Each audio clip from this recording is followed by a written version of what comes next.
devices start to aggregate a sense about us, where we go. In a physical sense, they know what cell sites we've been to. In a digital sense, what websites we've been to, what we have recently done. God forbid these devices will actually, and indeed already do, start talking to each other. And there's this really interesting thing we've started to hear from consumers about what happens when your devices know more about you than you are willing to admit to yourself. Oh, and gosh. Point, when your For device, example? Oh, well, you know, what happens at the point that your smartphone and your television talk about what you watch so that they can serve better technology to you.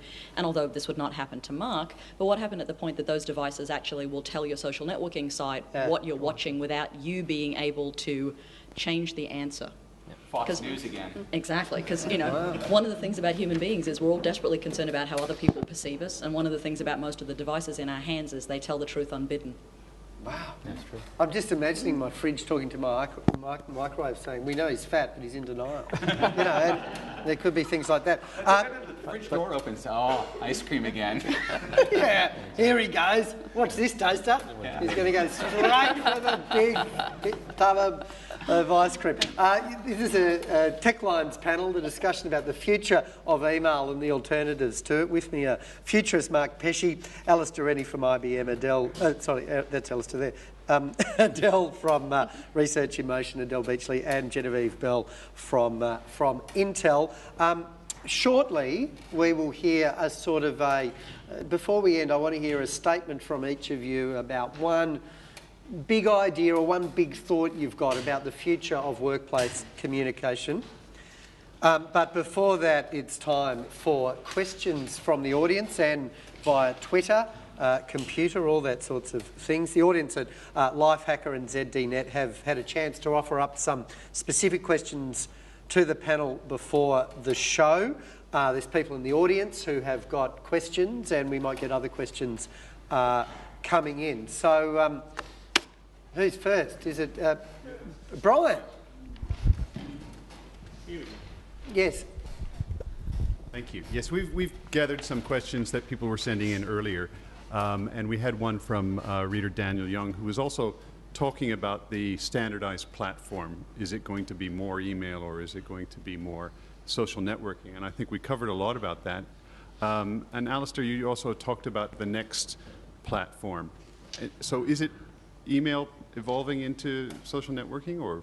I don't see any scenario where you take lock, stock, and barrels, take people's email inbox away. I think that would be a disaster. I don't think you could ever get anybody kind of to migrate. I think what's happening is this discussion we're having about reinvention of the inbox to being more of a personal homepage that's got context and got intelligence and becomes increasingly reliable and trusted and brings internal, external social networks together, you know, and empowers it with intelligence about context for you. I think that's sort of the goal. I don't think it's one or the other.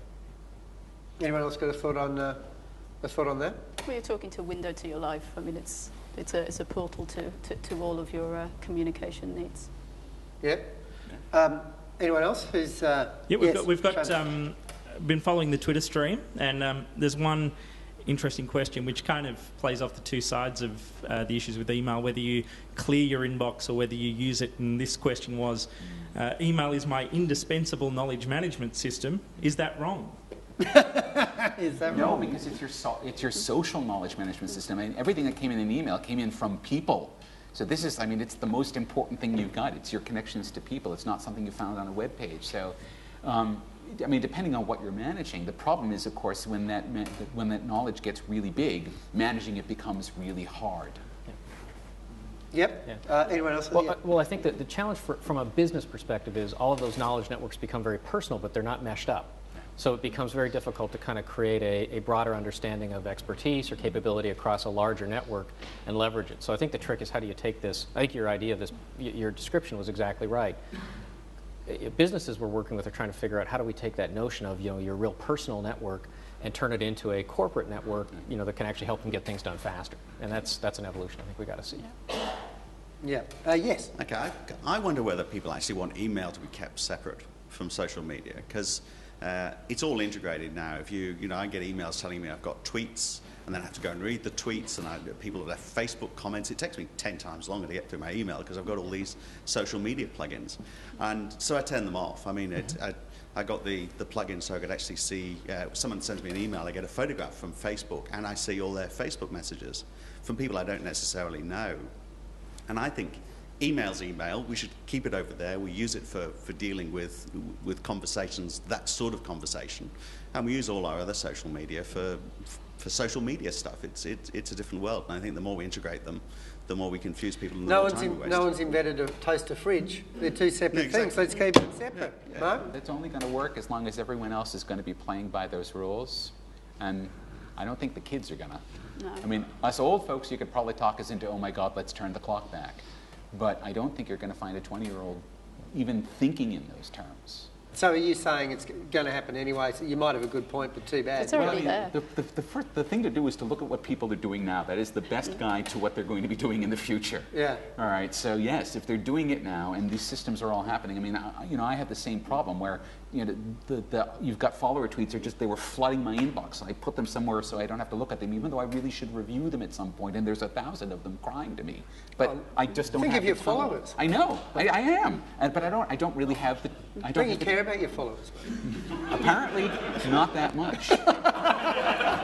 Not enough to make a folder to put them in and not just automatically. But do you find the meaner you treat them, the more they keep coming back for more? Do you find that? Does that work with tweeting? I'm not mean. I'm just very, very sort of not loyal. Lou, yeah, you want to make yourself a scarce commodity, so people want more of you. I understand. I think the problem you described, though, is an email. I mean, you could make an argument to separate them, and that might be how people choose to live with it. But the problem you described was emails become this, relatively dumb link list that forces you to lose context all the time. So I think there's some interesting things that can be done and are being done. I mean, some of the work in Open Social is interesting, but how do you actually, integrate the context into a flow of email so you're not popping out all the time to get to links and make it much more seamless regardless of context. And that's going to come out, I think, of maturity and standards and some things that are happening. And I mean, and that part of it is because we've seen email and the web as being sort of two separate things. And That's right. Yeah, we got to melt that. If that were melted, then it wouldn't feel as nasty because you wouldn't constantly be like, okay, wait, this is just Facebook right now, and this is just Twitter right now, and this. How do you melt it? I think there's a lot of interesting standards starting to emerge that just make that. Again, it's a designer and a programmer, and they get together and they light a match and they melt it. But what would be, what I mean is what would be the difference between what it is like now and what it's like after it's been used? Well, you get to something like if people use Gmail, which is web-based mail, or any of the web-based mails, that's already sort of half the way there, right? You get all the way there, then you've really, really broken down the distinction between mail and web. Yeah. Yes. Actually, to answer that question good. in a way. None of these people will, so good. I don't think it's too far from having a personal assistant that we used to have. I think what we'll evolve to is a digital personal assistant. But you're absolutely right about context. In order to have context, you need to store my profile somewhere. And that is both explicit, the information I give to you about myself, and implicit, where I am, what I'm doing.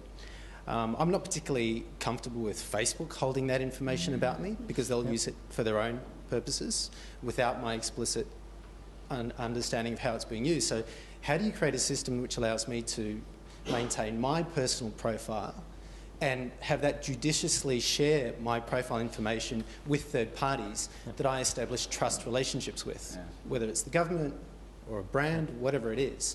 Is anyone clearly not towards Mark, that? not after you found out how he treats people. Is anyone working towards giving the consumer that control? Because I think that's the missing piece that I haven't seen anywhere. Yeah. I mean, this is precisely the research project that I'm working on. I've identified that problem. I didn't want Facebook to have my social graph because I don't trust them with it. And so I'm building tools which I'm hoping will be open source and will go everywhere. And other people are building tools that will give people control of their social graph so that you can establish exactly the relationships and the nature of the media that flows across that relationship. So I think that the problem has been identified. I think that over the next couple of years we're going to start to see answers for that. We always think about there will be a single place where it is, and it never evolves that way. No. I think there's ways to break the problem down. I mean, in the context of an enterprise, your employer is entitled to a certain degree of knowledge about your profile because you work there, and I think